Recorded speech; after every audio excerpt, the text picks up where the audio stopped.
இனிய காலை வணக்கம் உறவுகளே. நான் ஹாப்பியாக இருக்கேன். நீங்கள் எப்படி இருக்கீங்க? இன்றைக்கி நான் ஒரு குட்டி கதை சொல்லுவேன். அந்த கதையில் ஒரு கருத்து இருக்குது, கேளுங்க.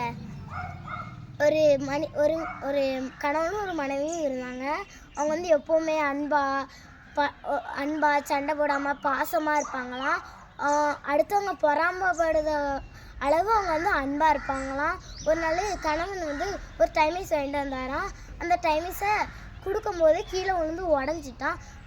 அவங்க பக்கத்து வீட்டை அவங்க சொன்னாங்களாம், இப்படி போட்டு உடச்சிட்டிய அப்படின்னு சொன்னாங்களாம். அதனால் கணவன் சொன்னாங்களாம், நான் சைக்கிளை விட்டு இறங்கி வந்து ஒன்று தந்துருந்தேன்னா கீழே விழுந்து உடஞ்சிருக்காரு அப்படின்னு சொன்னாங்களாம். அடுத்து மனைவி சொன்னாங்களாம், நான் பாப்பாவை இறக்கி விட்டு வாங்கியிருந்தேன்னா கீழே விழுந்து உடஞ்சிருக்காரு அப்படின்னு சொன்னாங்களாம். அதனால் நம்ம எப்போவுமே அன்போட பாசத்தோடு எப்போவுமே அன்பாக இருக்கணும். அதனால் நம்ம யார் சொன்னதை எந்த இதையும் கேட்கக்கூடாது.